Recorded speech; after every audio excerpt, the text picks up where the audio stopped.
dive in and demystify something that is absolutely critical for any successful SAP implementation, the test strategy. Think of it as your roadmap, the thing that guides your brand new system from being just a technical build to a tool your business can actually rely on day in and day out.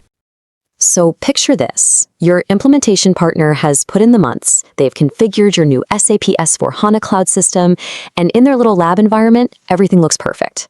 But here's the million-dollar question. Is it ready for the real world?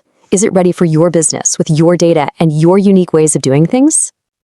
And you know, that's where a really smart test strategy makes all the difference. This isn't just about squashing a few bugs. Nope. It's a structured plan to make sure the system doesn't just work in a vacuum, but that it actually works for the people who are going to be using it every single day. It's the bridge between a technical success and a real business success. So how do we build that bridge? Well, you need a plan. See, a solid strategy isn't about one giant panicked test right at the end. It's about doing different kinds of tests with different groups of people for very specific reasons all the way through the project. When you strip it all down, the entire strategy is really built on 3 core types of tests. Each one has a totally unique and essential job to do in getting you from that initial build all the way to a successful go live and beyond. Let's just take a quick bird's eye view, shall we? First up, you've got your implementation tests. These are done by the partner's tech experts during what's called the realize phase. Then, also in the realize phase, you have user acceptance tests, or UAT. But this time, it's led by your business experts. And finally, after you go live, you have regression tests. See? 3 tests, 3 different audiences, 3 totally different goals. Okay, so let's start at the very beginning with those implementation tests. This is happening while the system is actively being built and configured, and it's your implementation partner who's really in the driver's seat here. I think the best way to think about it is like building a car. Your partner's experts, they're the mechanics. They're putting together the engine, the transmission, all the electronics. Their job is to pop the hood and test every single component to make sure it's working exactly as it should from a purely technical standpoint. And this testing builds on itself. You know, it starts small with a unit test, just checking one little piece of functionality. Then they connect a few of those pieces for a string test. And finally, they run a full end-to-end test, which mimics a whole business process, like from a sales order all the way to the final payment. It's a really logical way to go from the individual parts to the whole machine. Now, the focus here is laser sharp on the technical stuff. The partner's experts are asking questions like, do the configurations we built actually work? Are the integrations to other systems talking to each other correctly? Is all the data moving over properly? Their one goal is just to prove that what they built matches the blueprints. And this brings up a super important point, the difference between just informal checks and formal, documented proof. While those smaller unit and string tests might be informal, the big ones, the end-to-end integration and data migration tests, they are formal. That means they have to be documented in a tool like SAP Cloud ALM. It creates an official paper trail that proves the system is technically sound. Okay, so the system's technically sound, the mechanics have signed off, but now the whole perspective flips. We're moving from the builder to the driver, from the partner to you, the customer. And this is where user acceptance testing, or UAT, comes in. Let's go back to our car. The mechanic hands you the keys and says, she's perfect. Now you get in for a real test drive. You're not checking the engine timing, right? You're checking if the seat is comfortable, if you can actually reach the radio, and if it handles well on the bumpy roads you drive every day. And that's the difference in a nutshell. It's so simple, but so critical. The implementation tests ask, does it work technically? But UAT asks, does it work for our business?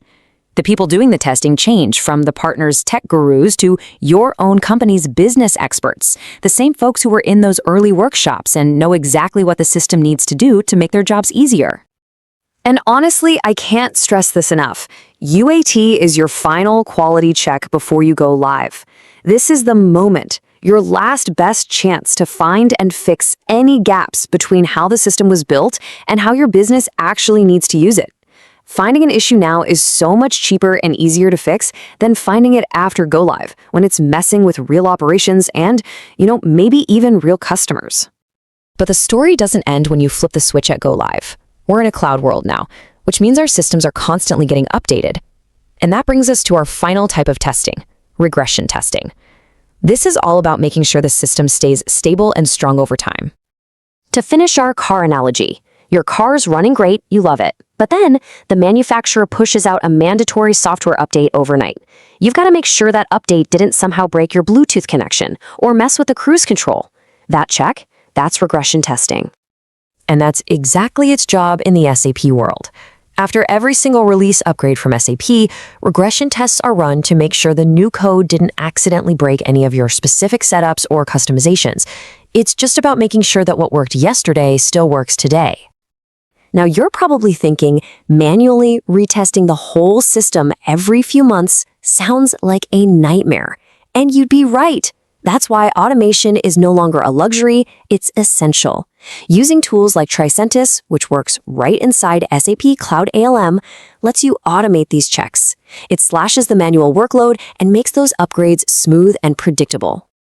And this right here shows the handover of responsibility perfectly. If an upgrade happens during the project, hey, the implementation partner takes care of the regression testing. But after go live, that responsibility shifts to you, the customer. And that makes it even more important to have those automated tests built and ready to go from day one. So after walking through these three very different testing phases, what are the big takeaways? What do you really need to remember for a smart test strategy? Let's recap. First and foremost, it's all about precision. You have implementation tests for the tech experts to check the build, you have UAT for the business experts to check the real-world function, and you have regression tests for your operations team to check stability. The right test with the right people at the right time. And second, please do not treat test automation like it's some optional add-on you'll get to later. The most successful teams build their automated regression tests while they're building the system. That way, by the time you go live, you've already got a powerful safety net in place for every future upgrade. At the end of the day, a test strategy isn't just a document you create, check a box, and then forget about. It's a living, breathing process that protects the massive investment you've made in your new system. So the real question you should be asking is this: is your test strategy just about getting through the project, or is it truly built to last? Hey everyone, and welcome.